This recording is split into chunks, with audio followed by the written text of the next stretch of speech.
Agora para uma conversa com o governador eleito de Santa Catarina, comandante Moisés, que já está conosco. Muito obrigado pela sua presença. Parabéns, seja muito bem-vindo aqui no SBT Meio Dia. A gente conversa agora com o comandante Moisés, que foi eleito neste domingo com 71% dos votos. Agora, comandante, gostaria de fazer a pergunta seguinte: o que passou pela cabeça do senhor ontem quando o senhor saiu do tumulto, cumprimentou os assessores, foi para casa, deitou? O que passou pela cabeça do senhor ontem à noite? Boa tarde a todos vocês, a nossos telespectadores. Passa sempre o compromisso, né? A responsabilidade. A gente não soltou foguetes, né? A gente sabe exatamente o peso da responsabilidade sobre os nossos ombros. É o momento em que alguns festejam a vitória, outros reclamam a perda, né, da eleição. Em todo o Brasil foi assim. E a gente entende que recai sobre nós, então, a responsabilidade.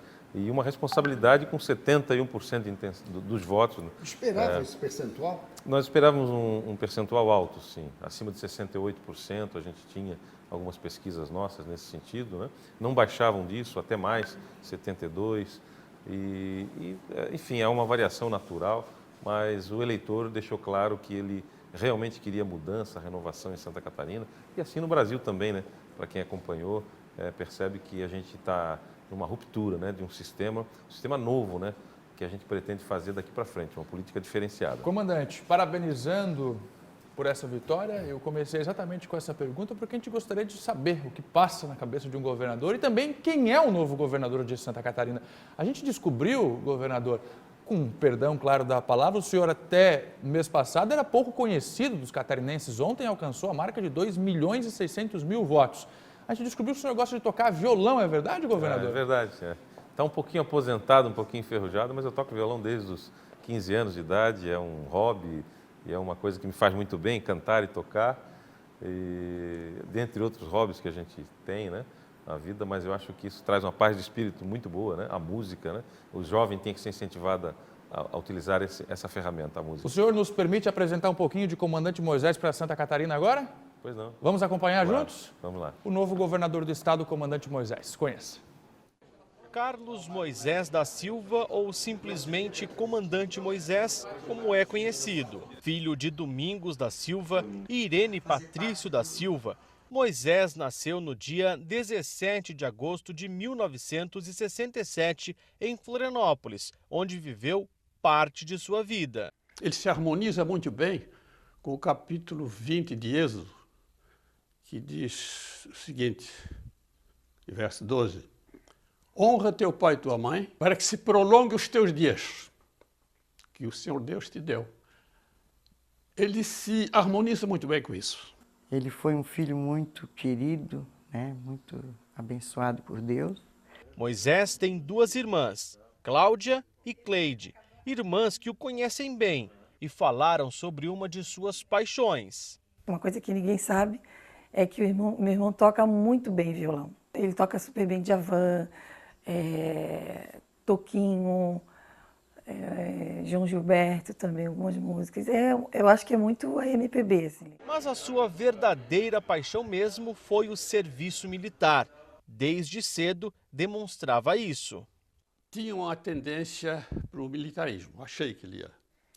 Ele fazia certas perguntas que, pequenininho, perguntas, eu respondia e comecei a perceber isso. Aquela tendência já era para ser um bombeiro.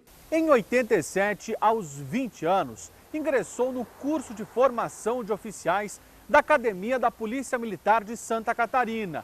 Em 1990, após a formação, passou a atuar no Corpo de Bombeiros. Pouco depois, em 1994, assumiu o comando do Batalhão de Tubarão. Lá, fez muitos amigos. As portas dele sempre estiveram abertas para nos receber, para tirar as dúvidas. Então ele sempre foi muito transparente, sempre nos trazendo, né, tudo o que estava acontecendo. Antes de ser bombeiro, o comandante formou-se em Direito e foi professor. Uma característica dele, assim, eu acho que foi a curiosidade, sabe? Ele sempre foi muito curioso, assim, desde pequeno. Desde o brinquedo que era eletrônico, que ele abria e já... E eu acho que essa curiosidade trouxe para ele uma série de conhecimentos assim que não é tão comum, porque o conhecimento dele é muito abrangente, sabe? Então, eu acho que se deve a isso, apareceu muito cedo na vida dele essa característica, né? E foi em 2018 que surgiu o maior desafio. Em março, aceitou o convite do PSL para concorrer à vaga de governador do estado. Quando ele me falou sobre ser candidato a governador, levei um susto, assim. Aí ele assim, o que foi? Eu falei, sabe que eu só me preocupo com quem vai estar do teu lado? Porque tem que ser gente tão boa quanto você é, ou tão honesto quanto você é, para fazer as coisas. Né? Então é aquela preocupação, né? Quem será que vai estar ali, né? E ele falou, não, isso aí, pode acreditar que eu vou conseguir. Tem muita gente boa para estar do lado dele. Os mais próximos ficaram surpresos. Foi muito engraçado, eu estava outro dia num restaurante, escutei do lado, uma mesa ao lado, o rapaz comentando, esse maluco aí, rapaz, esse maluco que se candidatou e está chegando, e o cara vai ser o governador. É muito engraçado observar o comportamento do público em relação a isso que está acontecendo, né? Porque realmente eu tenho 46 anos e eu não me lembro de uma pessoa totalmente desconhecida na política, de repente se candidatar e chegar a ser o governador. E agora, governador, eleito, que desafio! Mas a família tem certeza que o governador vai dar conta do recado. Desejo para ti muita sabedoria vinda de Deus. A gente acompanhou a tua história e eu sei que tu vais fazer essa missão, vai ser uma missão primordial na tua vida, onde tu vai colocar todo o teu empenho. Eu te desejo felicidade, que a tua caminhada seja uma caminhada em busca pela justiça e que isso te traga muita realização. Que Deus esteja contigo e que você seja cercado de pessoas que venham juntar, que venham abençoar o nosso estado. Te desejo tudo de bom. Que Deus abençoe e proteja a tua família, a querida Késia, a Sara, a Raíssa. Que Deus cuide de vocês. A missão é uma missão muito especial, muito honrosa e muito grande. Que Deus abençoe vocês. Filho, uma das coisas, em primeiro lugar, que a mãe te ama muito. E a mãe te quer ver muito bem. Muito abençoado por Deus e que nessa jornada você caminhe bem na direção de Deus. Pai deseja para ti toda a prosperidade. E, acima de tudo, que você já sabe que a gente deseja, o que a gente quer. Honrar os votos que você está recebendo do povo. Com honestidade, o que é próprio de ti, que te acompanhou até aqui, e que sejas muito feliz. É o que o Pai te deseja. Amém. O que representa essa família? Vocês têm que avisar isso, né? A gente não aguenta, né? Pesado, né? Tinha que ter me avisado antes, eu estou aqui me segurando. Representa tudo, né? Eu penso que a história das pessoas ela é refletida nas pessoas que rodeiam, né? Que conhecem, que têm intimidade. Então, a votação expressiva que nós tivemos em Tubarão, por exemplo, fala um pouco da minha história. Né? Agora, é uma família com conteúdo espiritual, religioso forte, né? Deu para perceber, sem dúvida, né? Sem dúvida. São cristãos, nós somos cristãos, acreditamos, né? A gente acredita que não está em nenhum lugar por acaso, todos os lugares que a gente está tem uma motivação especial e sobrenatural. Muito bem, agora vamos falar um pouco mais agora do desafio que tem pela frente Carlos Moisés. São pouco mais de 2 meses. Nós estamos no dia 29 de outubro e a investidura é a 1º de janeiro. Quer dizer, não tem tempo a perder. Transição e depois composição de governo, é isso? Exatamente isso. A gente tem as postas do atual governador, ele tem se manifestado isso, né? No sentido de fazer uma transição profícua, né, para o Estado, até pela responsabilidade que tem, né? O chefe do Executivo, ele sabe que é extremamente importante entregar. A gente, quando fazia isso, comandava um batalhão, passava para um outro colega, um outro companheiro, você tem que ter as contas adequadas, você tem que ter a previsão de combustível para o ano seguinte, você não pode parar. O Estado não pode parar. Então, essa responsabilidade é dos catarinenses, é do governador que entra, mas também é do governador que deixa o estado de Santa Catarina. O governador tem plena consciência disso e divide isso conosco. A ideia é já amanhã? Essa semana nós estaremos conversando. Conversei por telefone com o governador, ele me ligou na noite, inclusive, da eleição. Né? Gelson Merizo fez alguma ligação? Se recebi, eu não consegui atendê-lo, porque, enfim, o governador chegou em mim através de um assessor dele próprio. Né? O meu celular acabou, em função das agendas da noite, ele sempre desligado e a assessoria nem sempre, muitas vezes ao lado. Eu estive em vários locais concedendo entrevista. Talvez tenhamos perdido alguma ligação, mas eu tenho certeza que terá oportunidade de conversar com o Gelson Merizo. Comandante, na reportagem que a gente assistiu agora, a sua irmã colocou que a preocupação dela era saber com quem o senhor estaria caso vencesse a eleição. Com quem o senhor vai estar? O senhor falou para a gente que não poderia antecipar nomes para governo porque não tinha vencido a eleição. Agora o senhor já foi eleito, já tem nomes. Quem é que vai estar compondo esse governo com o senhor? Já pensou em nomes entre o primeiro e o segundo turno? Pensamos em nomes, sim, a gente não adianta nomes, né?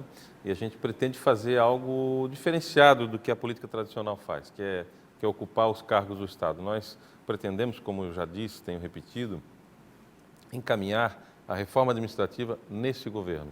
Portanto, é impossível você colocar pessoas no Estado se o Estado vai ser transformado, se as pastas disponíveis serão outras e todo o movimento, né? Tudo que nós queremos hoje para Santa Catarina, praticamente os 9 candidatos defendiam conosco. Enxugamento da máquina, diminuição de cargos comissionados, extinção das secretarias de desenvolvimento regional, as agências hoje.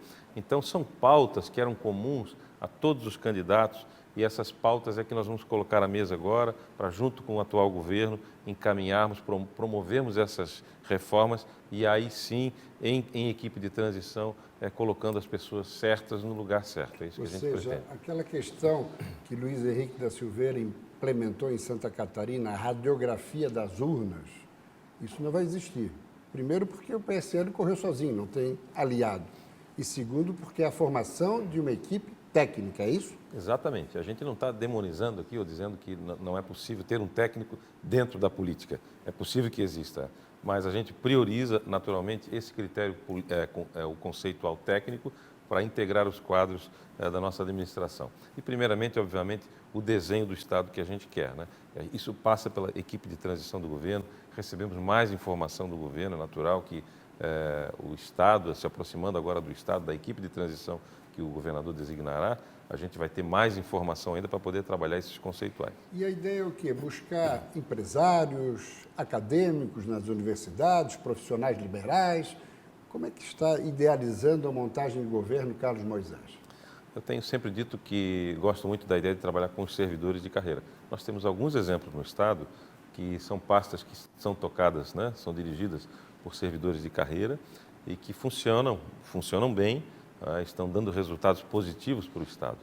Na medida do possível, fazer isso. Também, pessoas de universidade, temos no grupo de transição algumas pessoas que já estão integrando a nossa equipe, e que são exponentes, que são ícones, né, em diversas áreas do conhecimento, e a gente vai trabalhar com essas pessoas. Pode ser, inclusive, da iniciativa privada, mas, obviamente, que a gente tem que ter um grande cuidado, né, na questão do conflito de interesses na gestão da máquina pública, portanto, a isenção das pessoas que trabalham. Oficiais militares? Sim, também nós temos caso, né, as pessoas me perguntam sempre, né, da Polícia Militar, né, que é o comandante Gomes, que tem feito um excelente trabalho. Né? Pergunta se fica, se não fica. A gente não responde isso aqui, mas obviamente que vejo ele como um servidor de carreira que e que tem entregue um excelente trabalho à sociedade catarinense no que diz respeito à tarefa da polícia e também as outras polícias, a própria Polícia Civil também tem avançado nisso e são servidores de carreira, né? Que são aproveitados e que dirigem esses mesmos órgãos. Então,